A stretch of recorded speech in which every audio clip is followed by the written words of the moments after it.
Motorrad Audio, and this video is going to cover installation of our Apple CarPlay Android Auto device that also includes front and rear DVR cameras. It's going to be for the K1600s with the TFT screen specifically. We'll cover the full installation on this bike. This is a B, so the rear camera mount will be the same if you have a GT or GTL, but the installation on the very back end may vary slightly, but should be very, very simple for you to figure out from that point. Everything else on the front will be the same. So let's go ahead and get started. Okay, so first we'll cover what comes in the kit. This particular video is going to be for our 7-inch Bike2Play, which is available with and without cameras, and then also with and without magnets. So I'll show you what is the difference in those particular scenarios. So without magnets, it'll come to you pre-mounted on the K1600 mount. One note is all of the Bike2Play models will come with 3 cables. You have your power cable and your front and rear camera cables. So even if you do not order it with cameras, it's going to have the 3 cables, so you can add the cameras at a later date if you want to. In the box, you're going to have the power cable for it, and then some miscellaneous mounts and things that are more of your universal applications. So if you ever plan to possibly use it on another bike, or you get rid of your K1600, you could transfer it to something in a more universal capacity. The custom cable that's pre-wired for it to plug in behind the TFT that we'll show later is going to be in there with our T-harness already applied to it. Some people have had difficulty unplugging the plug behind the screen that you're going to see. So if you ever have a problem with that, you can actually take these 2 plugs and plug them together and get an example of how they are plugged together on the bike, since it's a little more cramped up in there. So once you plug these together, you can see the release tab as to how you're going to be unplugging that once you're in the bike itself. So that'll be explained a little farther in the video. If you did the magnetic mount version, it'll be in the box with it. It'll be the same mount with high-powered magnets on it that this docks to solid. What that's going to do is give you the ability to actually take the unit off of the bike. Now, keep in mind, to take this off the bike, you have 3 sets of cables that are 16 inches long coming off the back of this unit. So you're going to have to leave this exposed where you can get at these plugs if you want to be able to remove it. On the K1600, you actually can kind of drape these cables back and forth behind this and the TFT that's underneath it. So that does actually hide these cables reasonably well if you go this route. But again, keep in mind, there's not a simple dock that releases this. You do have to have access to these. So keep that in mind when you're pondering as to whether to get the magnet version or the permanent version.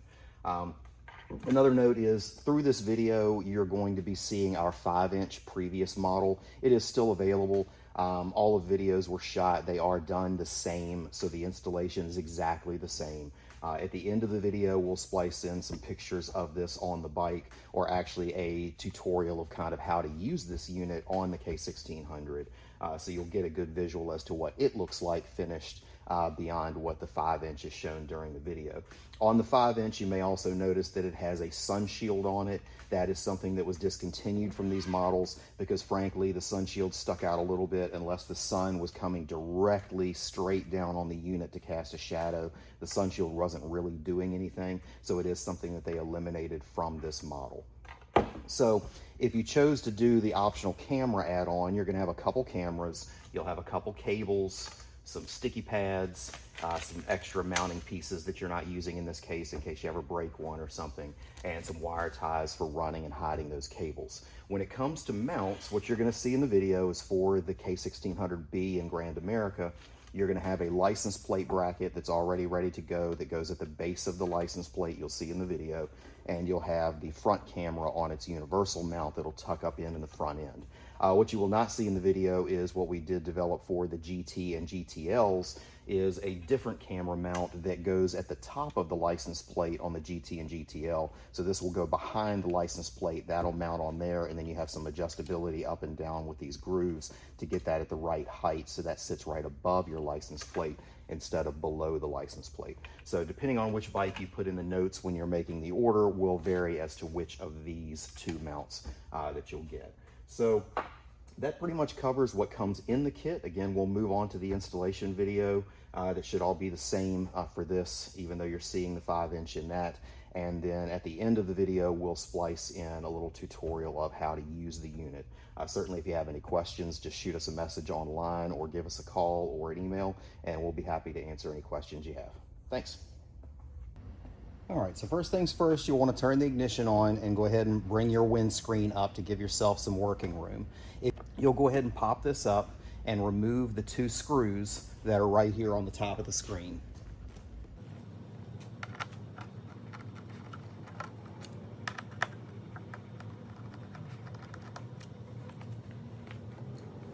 So once you have those 2 screws out, you just pop the screen out. You could either lay a blanket here and just leave the screen connected, or you could squeeze the tabs right here to unplug the main plug and simply pull the small plug out. Do take care when you put the small plug back in. It is keyed and is only made to go in one way. So if you put the screen back on and you find some of your features are not available, most likely you plugged this one in wrong and you need to take it back off and plug it in properly. Thankfully, it does not damage anything if you plug it in wrong, so it's not a big deal other than some items will not be accessible on the screen. So go ahead and get our screen out of the way.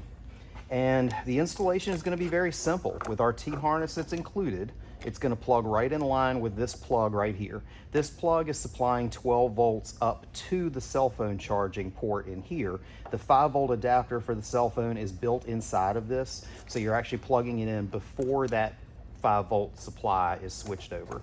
So simply unplug that plug, and then you're going to be taking our T-harness and plugging that in line with it. So let me grab that really quick. So you'll take our T-harness, plug that into the factory plug, and replug the other end back into the one that's left in the bike. So now you have your power source for the unit. You'll simply bundle this cable up and wire tie it into a decent bundle that you're going to be putting into this cavity right here behind the screen, and then wire tying it to this harness and anything else you can, just to keep it from flopping around in there. You're going to need to leave enough length on this cable to be able to open and close this should you need to. So for right now, we'll leave everything as is and move to actually mounting the screen, and then we'll get all of our cables tied up after the screen is on there. Okay, so here we have our screen with our mount already on it, pre-taped and ready to apply. You'll want some masking tape or painter's tape or something along those lines for helping get this centered. So before taking your tape off, just place that over top of there. It should stay in place pretty well all on its own. Go ahead and get it centered, sit on the bike, get everything in the middle, and then once you have done that, take a couple pieces of tape and stick those on each side of it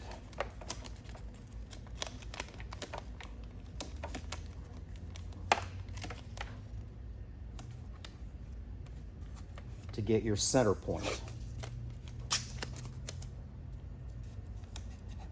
So once you have your tape on each side, you can then remove this. I did not center this perfectly. This installation is not going to be permanent. I'm also shooting one for our camera models, so just bear with me. This will be semi-temporary. But you'll want to peel your tape off and then push this back into position in between those tape pieces so you know you have it centered for your permanent installation. So once you have that on there permanently, you can finish the rest of the installation, which is going to be your cable running down. You'll need enough slack to where this can open and close. So you'll want to make sure that you bring this all the way up and then bring your cable down where you're going to be coming in between the screen and this. So you'll have this excess, which will just tuck behind your screen once it's installed, and make sure you've got enough clearance there for that. So you'll bring this down, screw the connectors together to power it up, and then bundle these wires together with a wire tie and tuck them right down into this hole.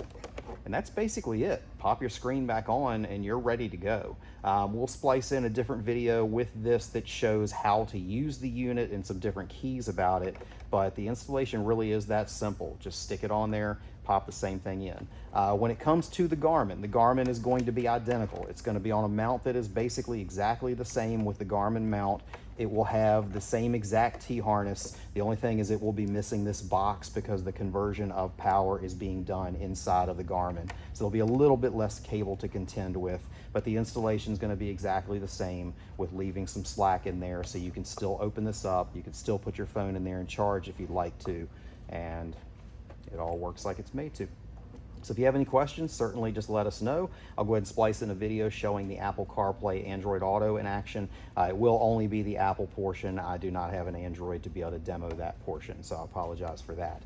But naturally, if you have any questions, just reach out to us. Thanks.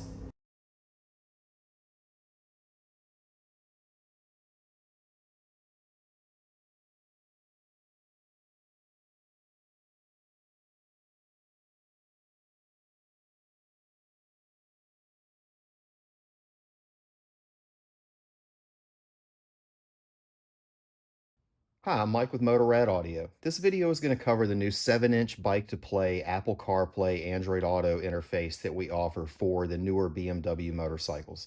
So this is going to cover all the TFT screen versions of the K1600, the R1250 RT, the R1300 RT, and the R18B and Transcontinental. So this in particular is a K1600, but everything that you see between the screen and this is going to be the same on all of those other bikes as long as they are the TFT screen models. So we'll start with a quick overview of kind of how the system works and how you connect to it. So first things first, of course, you'll turn the bike on.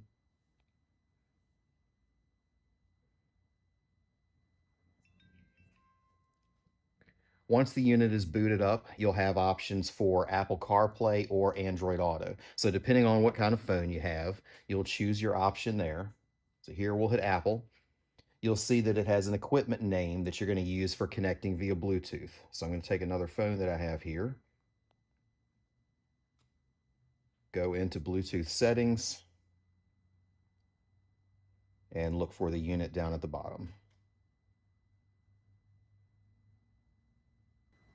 Phones can be a little pesky sometimes in seeing a Bluetooth device, so if you need to, turn your Bluetooth back off and on, and then it pops right up at the bottom.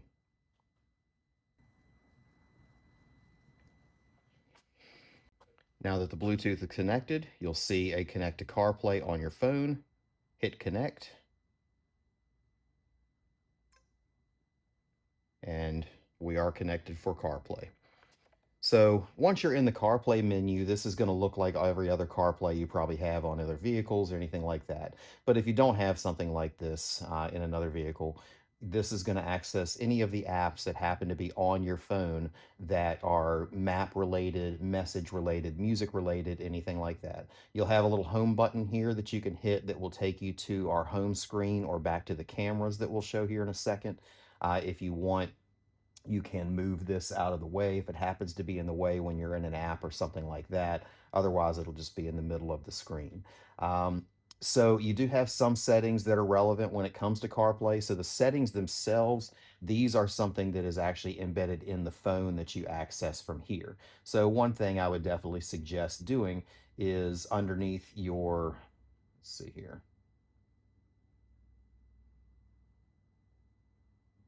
Underneath your appearance setting, you'll have an automatic and always dark. So if you're in always dark mode, the background of the screen is going to be black, which out in the sunlight is not actually going to be very good to be able to see it. So you want to go ahead and switch it to automatic. So when you're out in the sun, the backing is brighter and the icons will contrast a little better on it. If you are driving at night, it'll automatically switch to the black background so you won't have a lot of glare. So if you don't have your phone in automatic mode, I would definitely suggest that. Usually when it's in automatic mode and everything is white, it doesn't show up very good on the camera that I'm recording right now, but visually to yourself, without the weird glare it creates on the camera, this comes across pretty well. So, if other features to kind of cover, we'll jump over on the home screen, and you do have the option for a driving recorder. What that's going to be is front and rear 1080p cameras that are recording all the time while you're riding. So, you do have it if you're in an accident, anything like that, you'll have record of it. So, if I jump over to the drive recorder, we have a front camera, which is just aimed at this white curtain here, and then we have a rear camera shooting out of the back. You can hit the little button here in the bottom center. That'll toggle between back and forth there. It'll shoot to a full screen on the front, a full screen on the rear. If you want to ride up the road with it as a rear view mirror, that sort of thing, you can. And so this is where you'll access those screens. You can do a snapshot to take a picture of something that's in front of you, or you can get into your settings menu for the cameras. There'll be a bunch of different settings here as well. You can have the date stamp and GPS stamps and things like that in the recordings if you want, or you can turn those off if you want to do some kind of active recording that you're going to access again later for video or something like that. Couple other things that we have added to the unit. We've added the ability to blank the screen out. So if you're riding at night and it's creating a glare that you don't want, you can hit that lower right-hand corner on the home screen, and that will blank the screen out for you. Another feature that these bikes do is the CAN bus keeps the accessory circuit on for a minute after you turn the bike off. So if you turn the bike off and this is lit up and you want to go ahead and walk away faster than waiting that 1 minute, you could go ahead and go to the screen and blank it out. So it'll be blank while you walk away from the bike. And after that full minute goes by, it'll shut itself down. Another feature that we added is if you are riding in the rain, if you have a screen like this that's capacitive touchscreen, it is going to be susceptible to raindrops hitting it really hard and pressing buttons. It's just one of the side effects you're going to have with a screen that's able to be pressed with gloves on and things like that. The sensitivity level will be there. So if you push and hold the settings button here on the home screen, you'll notice these red marks pop up. That means the screen is now locked, so it won't respond to any of those raindrops, that sort of thing. The way to unlock it is to tap this lower corner and hold, and then that'll switch you back to green so that screen becomes active again. If you're in CarPlay, the same thing will apply to the home screen button. If you press and hold that home screen button, that'll activate the same red thing to where this won't be doing that. So when you're in an app, you can press that home screen, still have your mapping and stuff going, but not having the rain hit it. And then again, if you want to turn it back on, just press and hold that corner again, and that'll switch you back to green, and now your screen is active again.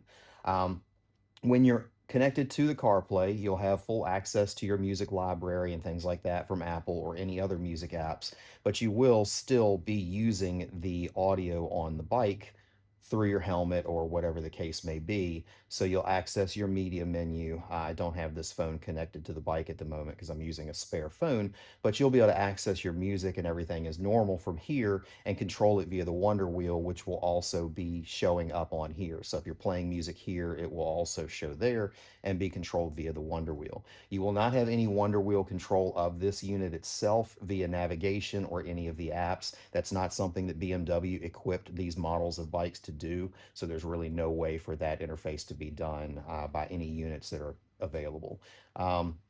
That's a basic overview of how everything works on this. Certainly, if you have any questions about it, shoot us an email at info@motorradaudio.com. If you visit our website, there is a search by bike function at the top of the page that you can hit that will pull up all of the options that we have available for your particular bike.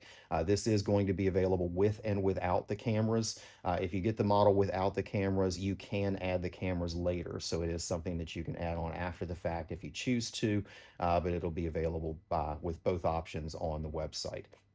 Again, if you have any questions, visit us on the web, and then we do have a chat function and a message us function on our website as well. And then we are available through WhatsApp. So if you have any questions, just let us know. Thanks.